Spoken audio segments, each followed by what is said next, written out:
Hello and welcome back to Kim Reads as we continue with Maryellen taking off. Chapter 4. Who do we appreciate? It had been a long time since Maryellen had cut through the hedge between her house and the Fenstermachers. She felt nervous, but did Davy still want to be in her show? Though his bedroom window, she could see Davy gluing pieces together of a model airplane. It was reassuring to see that Davy still loved airplanes, as he had back when he and Maryellen were best friends. Probably Davy wouldn't even remember their secret signal. Maryellen thought sadly, but she tapped on Davy's window anyway. Tap, tappy, tap, tap, tap. Davy flung the window open. "What's up, Doc?" he asked, just like the old days. "Hey," said Maryellen. "Sorry I was such a pain before. We're going to do the show tomorrow, and I hope you still want to be in it. So please come if you want to." "Okay," said Davy without hesitating. Maryellen felt flooded with relief and gratitude. "Good," she said. "Now about Wayne. He's a pain, but everyone thinks he's a funny pain. Do you think if I call him and say I'm sorry I hurt his feelings, that he'll agree to be in the show?" "Try and stop him," said Davy with a grin. Maryellen grinned too, in spite of herself. "You know his phone number?" "Yes, Davy. It's 4628. You can remember it by saying 4 plus 6 is 10. Take away 2 is 8. Or you could say 4628. Who do we appreciate?" joked Maryellen. And she and Davy both said together, "Wayne." "Thank you, Davy," Maryellen said. "See you tomorrow." "You bet," said Davy. "See you later, alligator." "In a while, crocodile," Maryellen replied. As she slipped back through the hedge to her own house, she realized that was the longest conversation she had with Davy since their fight back at the beginning of the school year. It was good to know that even if Davy wasn't her friend anymore, he wasn't her enemy. Maryellen felt as though she had received one really nice birthday present already. Maryellen made herself go straight to the phone and dialed 4628. Wayne answered. "Philpott's Pizza Parlor," he said. Want a pizza pie?" No," said Maryellen, who knew that Wayne's family didn't really run a pizza parlor. His dad sold refrigerators. "Listen, Wayne, this is Maryellen," she said, all in a rush. "I'm sorry about today. I hope you win the show tomorrow. And well, I hope you do your funny silent act behind me." "Righto," Wayne said, putting on a fake British accent. "Jolly good. Pip, pip, spot on." "Okay, thanks," said Maryellen. "Bye." "Cheerio," said Wayne. And that was that. Maryellen wasn't exactly thrilled that Wayne was going to be in the show, but everyone else thought it was funny. At least he didn't say anything during the performance, so he couldn't do too much harm. At least she hoped not. Although Maryellen was exhausted when she went to bed, she could not fall asleep. Too many ideas and worries and last-minute details and little things she must not forget to do were in her head, as prickly as pins and needles. Pins and needles, suddenly Maryellen popped up. There was one big important thing she had almost forgotten. Her dress. Maryellen tiptoed to the living room, which was dark and silent, and turned to the little light on Mom's sewing machine. She wanted to see how close her dress was to being finished. Gingerly, Maryellen picked up the material. It was recognizable as a dress, but it still needed to be hemmed. The sash needed to be attached, and the collar still looked backward.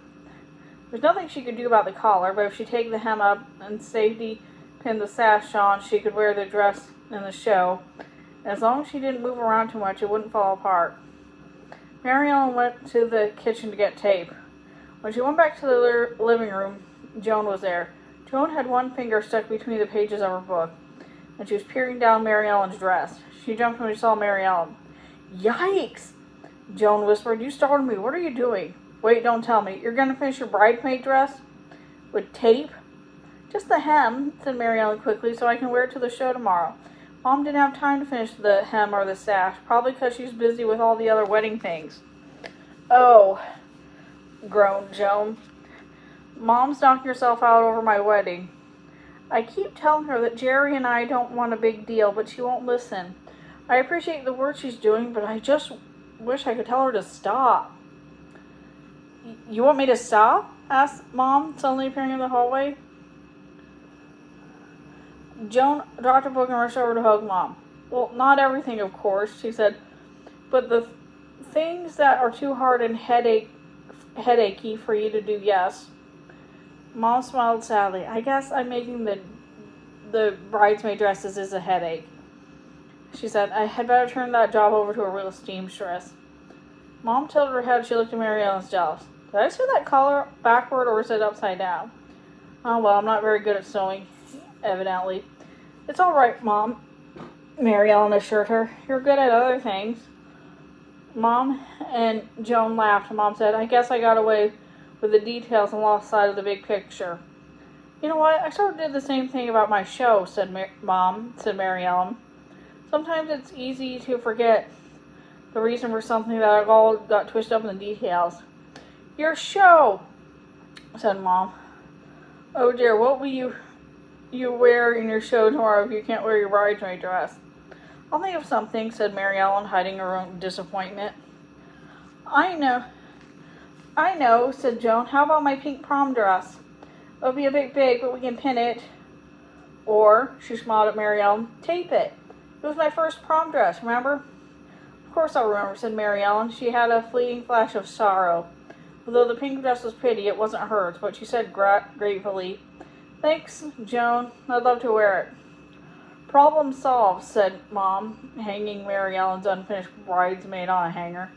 Now can we please all go to bed? Tomorrow's a big day. Birthday girls need their beauty sleep, especially the one who's putting on a show. Mom turned off the little sewing machine, and the little room was dark and silent once more.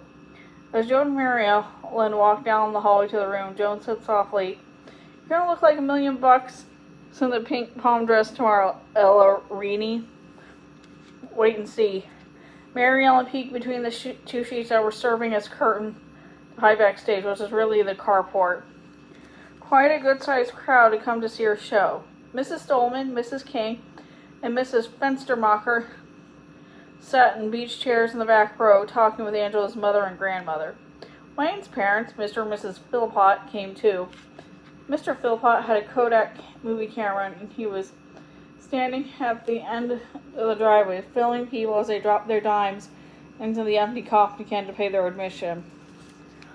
Families from the neighborhood were there, as well as 6 kids from her class at school. Scooter sashayed from person to person, gracefully allowing everyone to pat on the head while he drooled over the laps. Scooter, Maryellen whispered from behind the curtain. Come. But Scooter just made himself comfortable right in the middle of the stage, which was really a driveway, and refused to budge. Maryellen had no choice but to step over Scooter when she went to in front of the curtain to say, Welcome to our show. And then she had stepped over him backward, and then she went back behind the curtain again. Natural, however, Scooter wandered away when Angela and Karen King came in their matching poodle skirts to sing, How much is that doggy in the window? So Maryellen had the dog with a waggedy tail swinging Davy's rope behind her. It turned out actually to be a good thing that when she was on stage, because Angela and Karen King had not learned all the words to the song, so Maryellen sang really loudly when they came to the part they didn't know.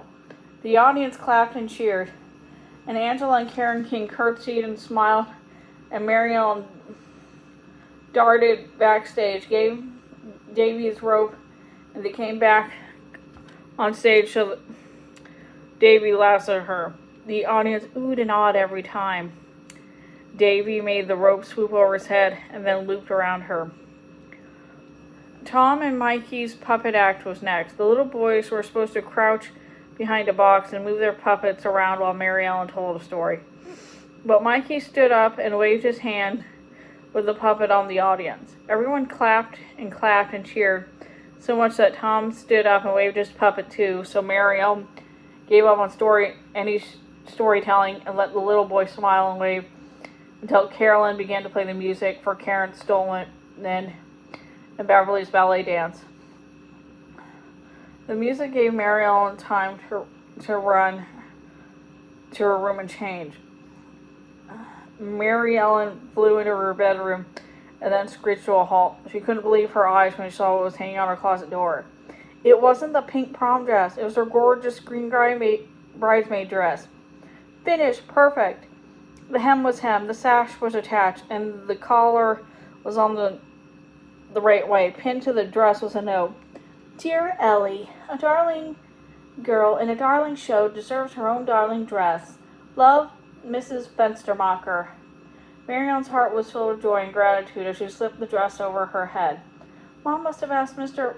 Fenstermacher to finish it this morning, she realized, while the rest of us were hurrying around getting ready for the show. She must have allowed herself one quick glance at herself in the mirror. Oh, the dress was lovely. And then she had to race back to the stage. Everything was happening so fast. It was time for her speech about Jonah's Salk, which meant that the show was nearly over. And that's the end of that chapter. See you later.